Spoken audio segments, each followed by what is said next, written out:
Welcome to another Tony Montana video. All of Tony Montana's content is shared for educational and historical purposes. Do subscribe to get notified when new videos are published. We aim to preserve historical record for future generations. Ignorance is humanity's worst enemy. On to the story.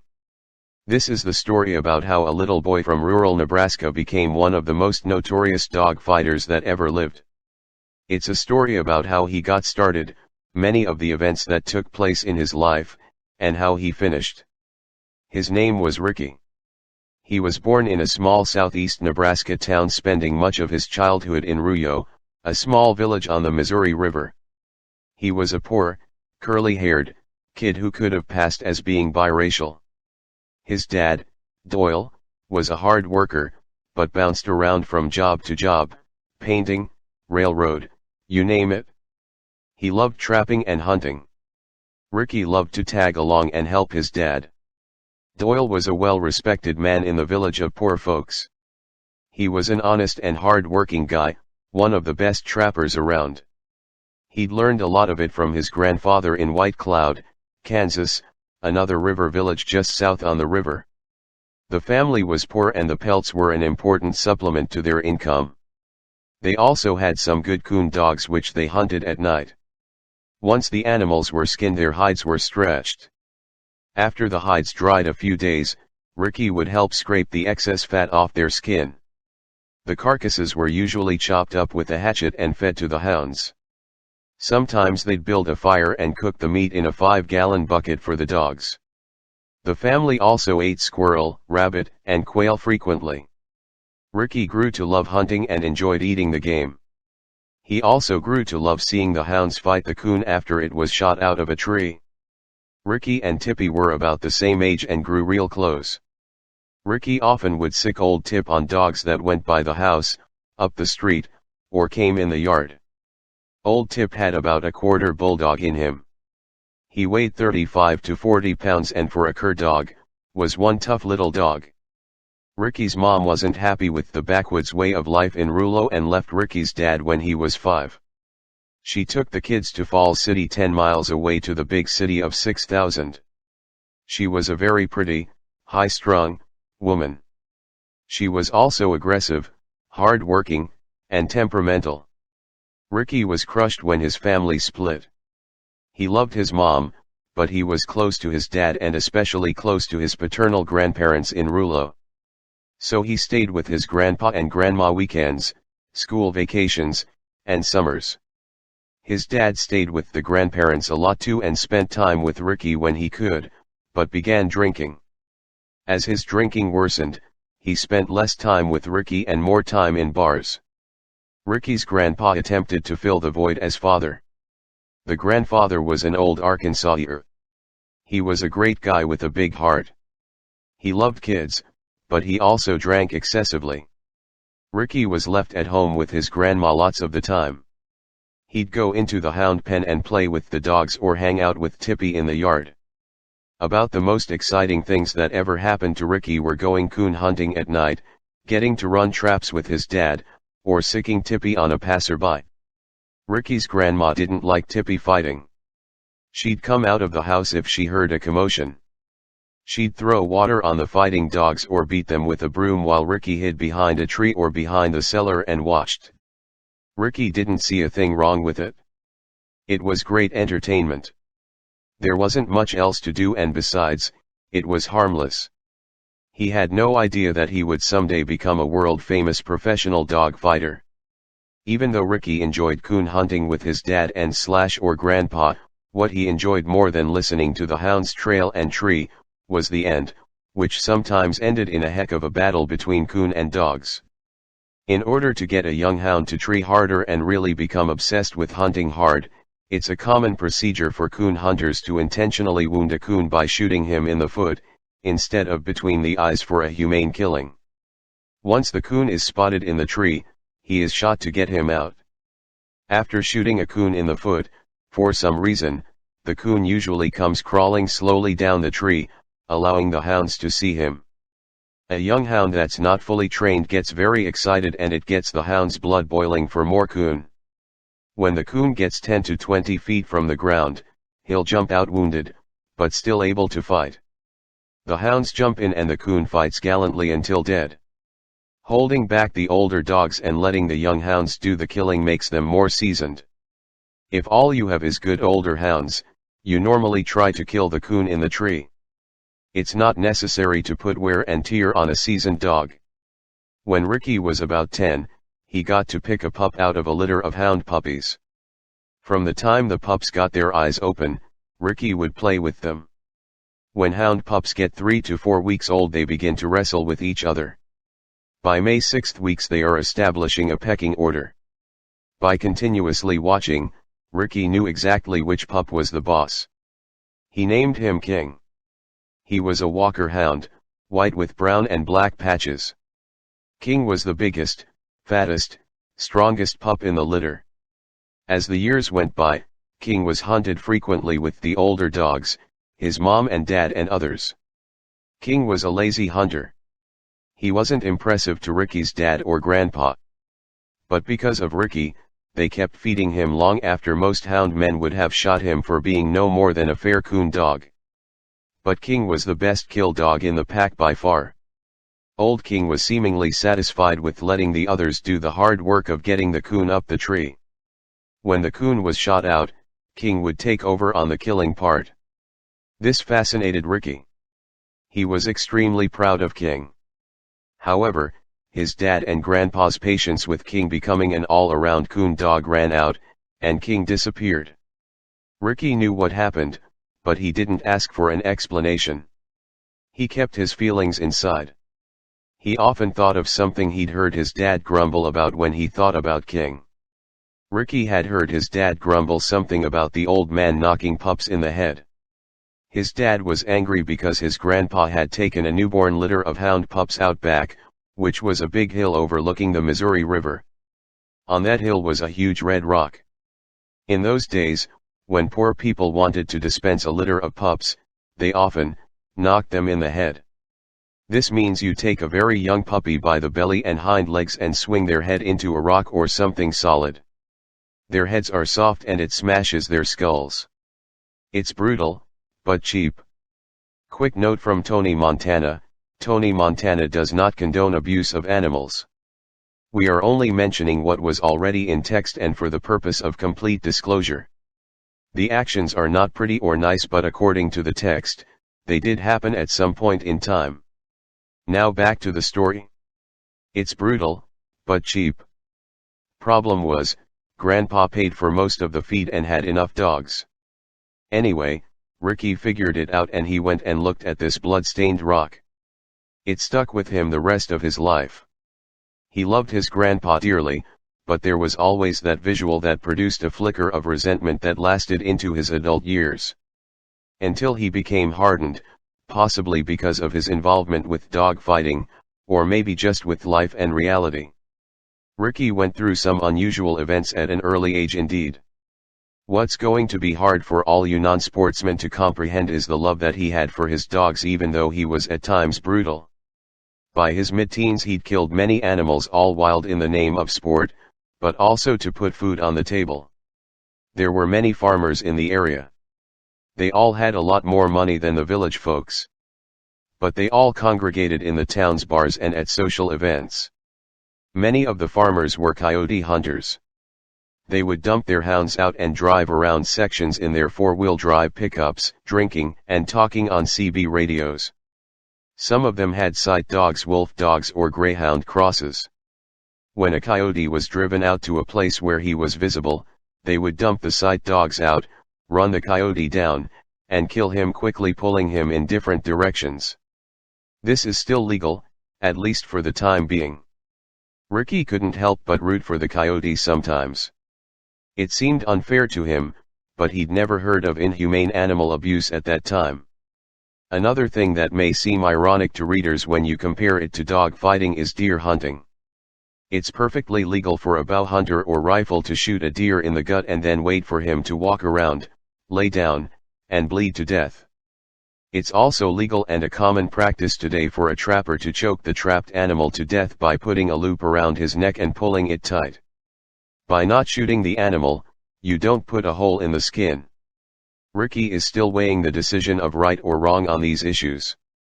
Incidentally, a coyote is a wild dog. They actually commonly crossbreed with domestic dogs. Thus if you are a coyote trapper and or hunter, beware of animal rights legislation. Eventually, Ricky became Rick. He got a car, continued to hunt, and took up partying. Just following an old family tradition. Fortunately, school was kind of a comfort crutch he went through his unusual childhood. Mom was married 4 times, Dad 3. He found normalcy with his grandparents and at school. But his mom moved around a lot and it was hard for Rick to maintain self-esteem. Rick went to college for a year, dropped out, and got a job in the oil field. By this time, some of Rick's friends were marrying and getting homes of their own. Some were getting cool dogs, Dobermans, German Shepherds, etc. Rick sometimes got a chance to read Coon Hunter magazines and other hunting magazines when he was younger. There would often be pictured advertisements of American Pit Bull Terriers from the Carolinas or down south. They were and still are commonly used as catch dogs for wild hogs or rogue cattle. They were always advertised as courageous, strong, loyal, and game companions. Rick had dreamed of owning such a magnificent animal, but had never seen a live one. Rick knew a guy named Denny who had a kennel with many breeds. The man was also a trapper and cockfighter. Rick kinda idolized Denny for his ability to live off the land and make a living doing things Rick loved to do. Denny told Rick he knew a cockfighter in Tarkio, Mo that had a couple pit bulldogs and was wanting to get rid of one. Rick was on cloud 9. He immediately contacted the guy and bought a middle-aged female buckskin pit bull named Bouncer. She was as docile as a dog could be. Rick kept her in the backyard in a pen with a couple coon dogs, but she disappeared in a few weeks never to be seen again. Rick searched and searched. He was so proud to finally own a dog of such physical superiority. Not long after that, Rick stumbled onto a Kansas City newspaper and saw dogs in the classifieds. He saw pit bull puppies for $150. It was around 1975 at the time. Rick made a call and got directions to go see the pups. The old man that owned the dogs was Leon Setzer. He had a couple famous bloodlines of dogs and a combination of the two. Rick and his cousin, Tim Foster, went to see Leon's pups in Kansas City. Mr. Setzer had a big old buckskin male named Buster and an equally large brindle named Zorro. Both were human aggressive, but loved the old man. He also had a couple of females. Buster was about 3/4 Neblet bloodline. Zorro was about 3/4 Klaus bloodline. Rick was totally fascinated with these dogs and their owner, Mr. Leon Setzer. There were only 3 pups left in the litter, all female, 2 fawn and 1 brindle. Rick watched them play for about an hour while talking with Mr. Setzer. Then he chose the brindle female with a white face. He named her Rhodey, a nickname his grandpa had given his grandma whose maiden name was Rhodecap. When grandma would get bossy or upset, grandpa would say, "Now Rhodey." Later Rick would learn that his dog was a Neblet bloodline crossed with a Klaus bloodline and who Bert Klaus and Bob Neblet were. Mr. Setzer spoke delicately about dog fighting as Rick questioned him about it. Mr. Setzer himself didn't fight his dogs and didn't like many of the men that fought dogs in the Kansas City area. He believed that most dog fighters were unfair to their dogs and didn't give their dogs proper schooling and care. He was right, Rick learned later. For 3 years, Rick called Mr. Setzer and wrote letters. He pleaded with Leon to introduce him to someone that would take him to a professional dog fight. Finally, Rick got his chance. Leon introduced him to Gary from Olathe, Kansas, and Steve from Welda, Kansas. Both men had a few pit bulls and they rolled their dogs a little bit, but didn't match them professionally. A roll is when a dog is fought for a short period of time, usually when he is young. It's a schooling process where the young dogs learn wrestling strategy. A match is normally a seasoned dog that has been rolled several times, appears to have above average fighting ability, and the owner feels that he can win in competition against other seasoned dogs his size.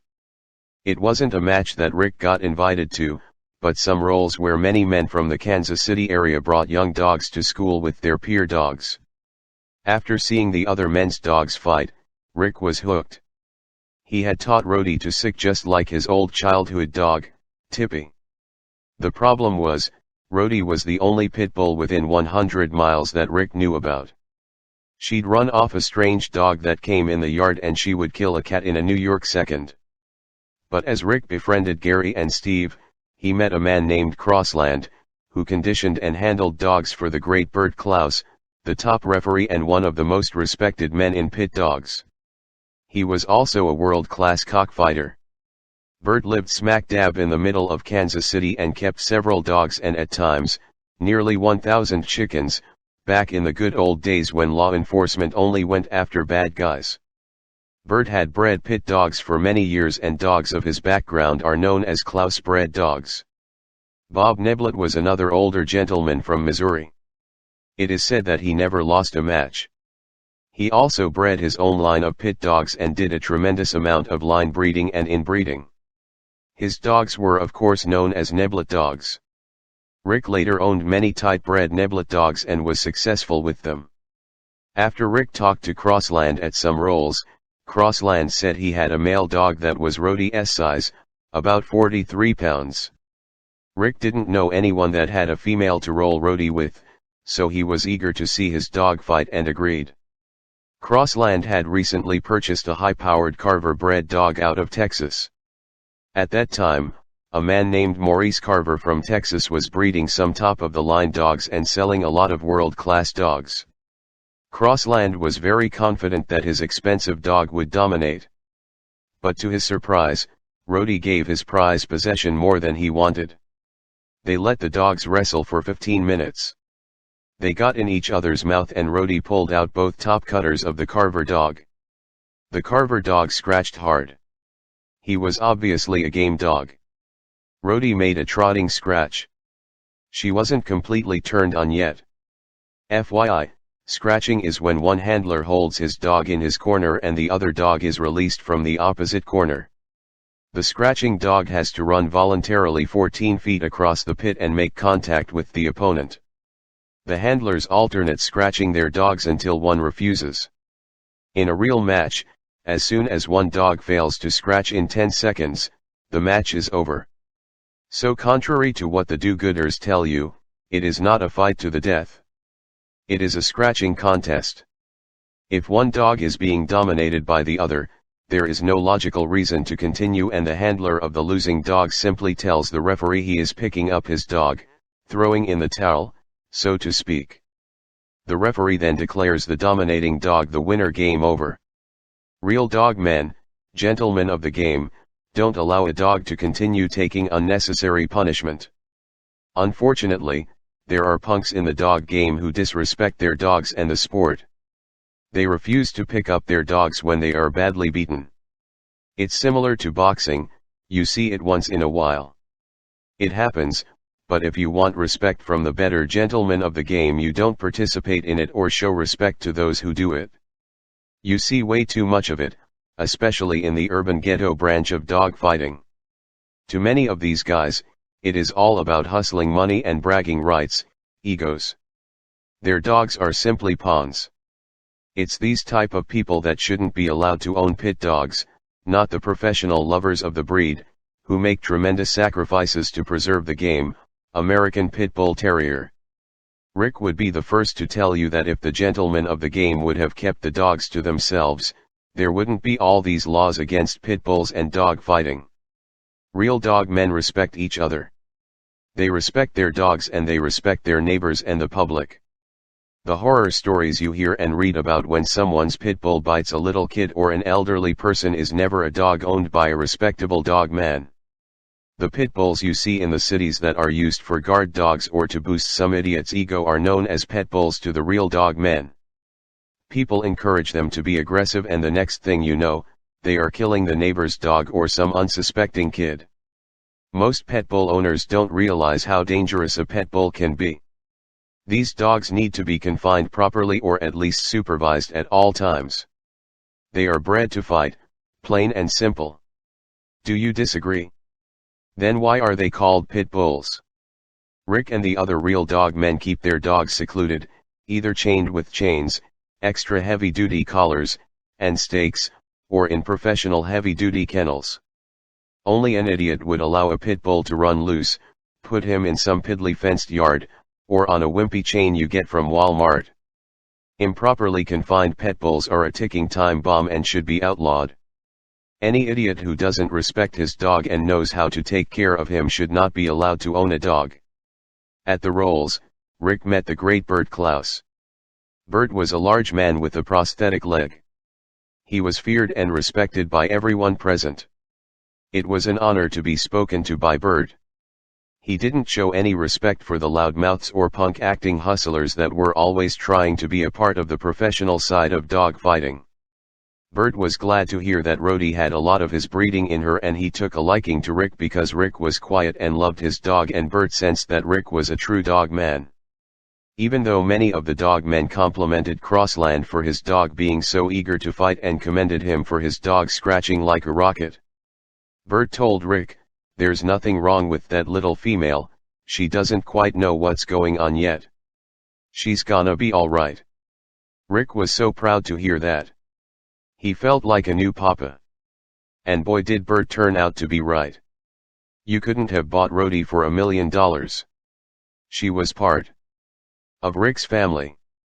She was housebroke and very protective of Rick's little boy, who was a year older than Rhodey.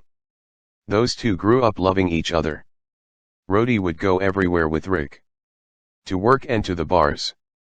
She would wait patiently in the truck while Rick was done, and there was no need to lock the door. That was her truck. On hot days, Rick chained her to the door handle with the window down. She would lay under the truck for shade. It didn't take long for the chain to wear the paint off the driver's side door. The old-timers told Rick to wait a few months and roll Rhodey again. He did again and again. Each time she performed better. After about a year, Rick had learned a lot about dog fighting. He visited dog men. He talked to them on the phone constantly and read everything he could get his hands on. Back in those days, there were several sporting dog publications, and many books written by famous old-timers, George Armitage, Joseph Colby, Richard Stratton, Bob Stevens, and Frederick Maffei, to name a few. Rick was totally obsessed with his dogs and began picking up more dogs. It was time for Rhodey's game test. A game test is a brutal examination of a dog's gameness. There are a few different ways to check a dog's gameness. The way that Rick tested Rhodey was by rolling her with a dog of equal size for 15 minutes. It was a fairly even battle. He then immediately exchanged Rhodey's opponent with a fresh dog. The dog dominated Rhodey for most of the next 15 to 20 minutes. After Rhodey got the worst end of the deal, Rick scratched Rhodey, which she did quite willingly, and Rick considered her game and worthy of being matched and or being bred. Even if Rhodey had quit, Rick would have spayed and kept her because she was family. He would cull her this way. Culling usually means removing an animal from a breeding program. Some cull by killing the animal. Some dog men kill humanely by a simple gunshot to the head. When done properly, the dog doesn't even hear the shot. It sounds barbaric, but here is how it works. Yes, there are nuts like Michael V who drown and hang dogs. These guys aren't real dog men, they are sickos. They are hustlers on an ego trip with dogs as pawns. They're the ones who give the real dog men the bad rap they have been given. Culling is common for breeders of various breeds such as hounds, bird dogs, and greyhounds. It is also a common routine for cattlemen and such. By culling, breeders improve the bloodline/species or at least keep it strong. The Irish Setter is a perfect example of a breed that has been bred repeatedly for reasons other than what they originated for. It's nearly impossible to find an Irish Setter that will hunt well, because they have been bred for beauty and for pets, over and over, almost destroying the breed, if it weren't for a select few die-hard breeders. Ideally, an owner could find a good home for the dog and have it spayed or neutered, but with anti-pit bull laws being the way they are, good luck with that. By the way, just because a dog quit does not mean he won't kill your neighbor's dog the next day. You see the pet dog whisperer rehabilitating all these aggressive pit bulls. Part of it's true, but have you seen him with a male pit bull with testicles? Removal of a dog's testicles will modify his behavior in more ways than one. However, it does not always keep dogs from being aggressive. Some are so game they cannot be rehabilitated. The Humane Society and USDA condemn these dogs to death when they are confiscated from dog fighters. In a roundabout way, you could say the dogs fought till death for the Humane Society. Couldn't you? I watched Pit Boys on TV this morning and I heard one of the characters called Short tell about how he's helped break up a dog fighting ring and then reiterated how his pit bulls loved other dogs. Truth is, Short doesn't know a pit bull from a pet bull. Sorry Short. I know you love the dogs and mean well, but it is what it is. I never met a dog man that could make a dog that didn't wanna fight. You can't make a dog hunt that doesn't want to hunt. We simply give them an opportunity to do what they're bred for. The rest is up to them, whether it be race, hunt, fight, etc. Pros understand this, pretenders don't. I hope you have enjoyed this Tony Montana video and have pressed the like button. The only way I know you want more of these is by your likes. Tony Montana aims to provide new content not found anywhere else online. We urge you to take care of your dogs. Thank you for listening. This is Tony Montana, until next time.